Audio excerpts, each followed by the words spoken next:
காலத்தை வென்ற சரித்திர நாயகர் கல்கியின் கல்வனின் காதலி. அத்தியாயம் 27. பிள்ளைவாளின் பழி. கல்யாணியை பழிவாங்குவதற்கு புலிப்பட்டி ரத்தினம் அநேக குருட்டு யோசனைகள் செய்துவிட்டு கடைசியில் ஒரு முடிவுக்கு வந்தான்.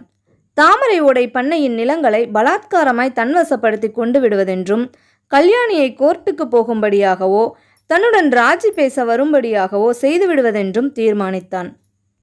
பண்ணையின் நிலங்கள் எல்லாம் அந்த வருஷம் நன்றாய் விளைந்திருந்தன. அறுவடையாகிவிட்டது.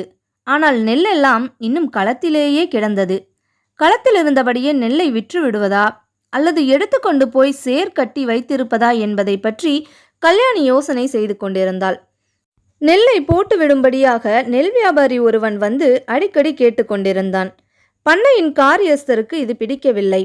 நம்முடைய பண்ணையில் எப்போதும் ஆனி மாதத்திலேதான் நெல்லு போடுகிற வழக்கம் என்று அவர் சொன்னார். இம்மாதிரி அவர்கள் பேசிக்கொண்டிருக்கையில் ஒரு ஆள் குடல் தெறிக்க ஓடி வந்து, ஆச்சி ஆச்சி, மோசம் வந்துட்டுது என்று கதறினான்.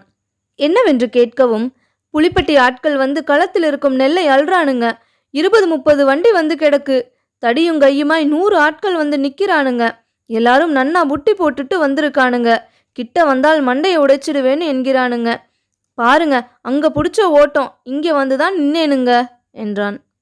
அதை கேட்ட காரியஸ்தர் முதலியார் ஐயோ என்று அப்படியே உட்கார்ந்து போய்விட்டார். அவர் சாது மனுஷன். பண்ணையாரின் காலத்தில் இம்மாதிரி சங்கடம் ஒன்றும் நேர்ந்தது கிடையாது. ஆகவே இந்த நிலைமையை எப்படி சமாளிக்கப் போகிறோம் என்று அவர் ஏங்கி போனார். நெல் வியாபாரி இதுதான் சமயம் என்று, அப்பவே நெல்லை போட்டுடுங்க போட்டுடுங்க என்று அடிச்சுண்டேனே, கேட்டீங்களா? இப்படி ஒரு பேச்சு காதில் படக்கொண்டு தானே அவ்வளவு தூரம் வற்புறுத்தினேன் என்று சரடு விட்டான். கல்யாணி சற்று நேரம் யோசனையில் ஆழ்ந்திருந்தாள். சட்டென்று அவளுடைய முகத்தில் பிரகாசம் ஏற்பட்டது. முதலியார், கிளம்புங்கள், களத்துக்கு போகலாம் என்றாள். முதலியார் திகைத்து போனார். அச்சி, என்ன சொல்றீங்க?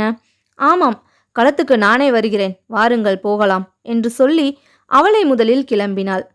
உள்ளே இருந்த அத்தையின் காதில் இது விழுந்தது. அவள் ஓடி வந்து, கல்யாணி கல்யாணி, நான் சொல்றேன், நீ போவாத என்று குறுக்கே மறித்தாள். கல்யாணி அதை பொருட்படுத்தாமல் அத்தையை லேசாக வழியை விட்டு நகர்த்திவிட்டு விரைந்து நடந்தாள். அப்போது காரியஸ்த முதலியாருக்கும் ரோஷம் பிறந்து, அடே ஓடு, நம் ஆளுகளை எல்லாம் தடியும் கையுமாய் களத்துக்கு வர சொல்லு என்று கூறினார். அதற்கு கல்யாணி, முதலியார், ஆளும் வேண்டாம் தடியும் வேண்டாம், நீங்கள் மட்டும் என் பின்னோடே வாருங்கள் போதும் என்றாள்.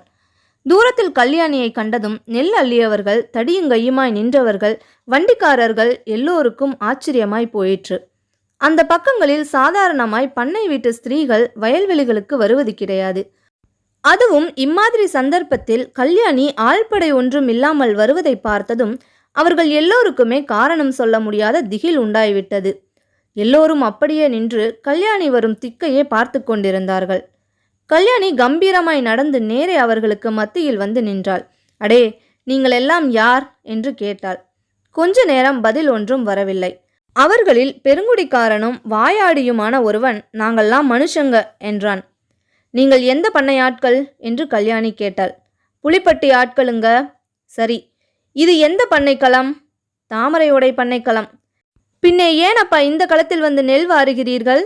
ஆட்கள் மௌனமாயிருந்தார்கள். அடே, எல்லோரும் என்னை நன்றாய் பாருங்க, நான் யார் தெரிகிறதா என்று கம்பீரமாய் கேட்டாள் கல்யாணி. அப்போது அந்த பெருங்குடிக்காரன், அம்மா நீ மாரியம்மனாச்சே, எனக்கு தெரியாம போச்சே, அடே ஆளுங்களா, எல்லாரும் விழுந்து கும்பிடுங்கடா என்று சொல்லி முதலில் தானே திடீரென்று தரையில் விழுந்து கும்பிட்டான். அம்மா தாயே காப்பாத்தணும் என்று புலம்பத் தொடங்கினான். மற்ற ஆட்கள் எல்லாம் பிரம்மை பிடித்தவர்கள் போல் நின்றார்கள். அடே, உங்களை எல்லாம் காப்பாற்றத்தான் நான் வந்தேன்.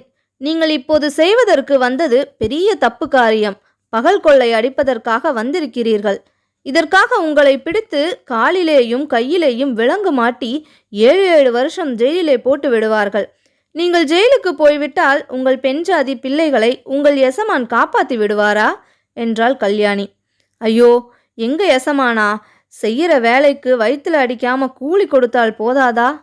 பின்னே அவர் சொல்றதை கேட்டுக்கொண்டு இந்த திருட்டு வேலைக்கு வந்தீர்களே, எல்லோரும் திரும்பி போய் சேருங்கள். சாயங்காலம் உங்கள் வீட்டு பெண் பிள்ளைகளை வரச் சொல்லுங்கள்.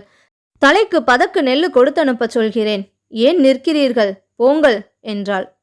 ஆமாண்டா, போகலாம் வாங்கடா, நமக்கென்ன துக்கடாதண்டா என்றான் ஒருவன். முதலில் 10 பேர் கிளம்பினார்கள். அவர்கள் பின்னால் இன்னும் சிலர் போனார்கள். பிறகு பாக்கியுள்ளவர்களும் நமக்கு மாத்திரம் என்னடா என்று சொல்லிக்கொண்டு கிளம்பிச் சென்றார்கள். பிறகு கல்யாணி வண்டிக்காரர்களை அழைத்து பேசினாள். அதன் பயனாக எல்லா வண்டிக்காரர்களும் நெல் மூட்டைகளுடன் தாமரை ஓடை வீதிக்கு சென்று அங்கே பண்ணையின் சேர்க்கட்டும் முற்றத்தில் நெல்லை போட்டுவிட்டு வண்டி சத்தத்தை வாங்கி கொண்டு போய் சேர்ந்தார்கள். இந்த விபரமெல்லாம் புலிப்பட்டி ரத்தினத்தின் காதுக்கு எட்டிய போது அவன் அவமானத்தில் குன்றி போனான். அவ்வளவுக்கு அவனுடைய குரோதமும் அதிகமாயிற்று. அப்போதுதான் கொள்ளிடக்கரை திருடனுக்கு பணம் கொடுத்து கல்யாணி வீட்டில் கொள்ளையடிக்க செய்ய வேண்டுமென்ற அபூர்வ யோசனை அவனுடைய மூளையில் உதயமாயிற்று. இத்துடன் இந்த அத்தியாயம் நிறைவு பெற்றது. உங்களை அடுத்த அத்தியாயத்தில் சந்திக்கிறேன். அதுவரை உங்களிடமிருந்து விடை பெறுவது நான் உங்கள் நிலா.